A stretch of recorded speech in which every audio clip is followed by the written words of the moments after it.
This is Matt, and I figured we'll go over some varieties and errors that I think I found. This is a Lincoln cent, and I believe this is a lamination error. So if you look at it, there's a blob, and I believe that is a lamination error. Next, we're going to go to a bicentennial. So we have the bicentennial quarter, and I believe there's some mechanical doubling on the T and the Y. If you look, you see a little bit of doubling. Next, we'll go to Homestead. And on Homestead, there's, I believe it's called a die crack, where it looks like there's snow on the roof. So if you look at the roof line, it looks like there's actually snow. Next, we'll go to Delaware. And if you go over to Caesar Rodney, I believe they're under the E, S, and the A. It looks like there are somewhat of letters. Okay, let's go to Wyoming. And here we're going to go down to the Bronco.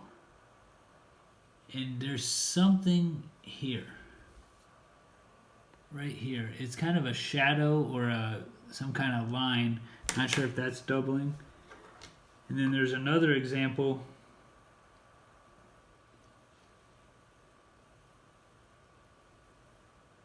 I'm looking for it now.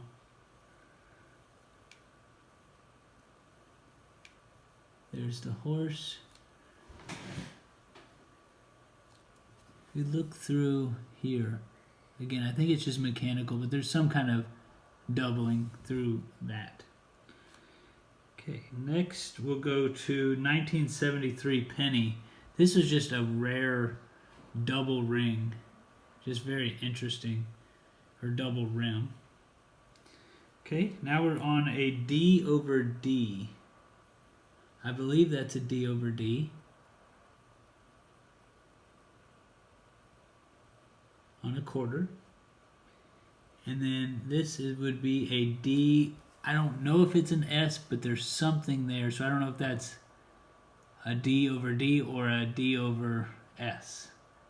But I guess I'm assuming probably a D over D.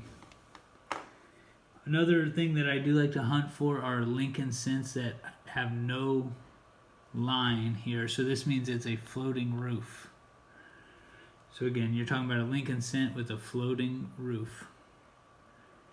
And then on this page, the final one is a 1969 S, where it looks like there's just a shadow of a 9 and a 6.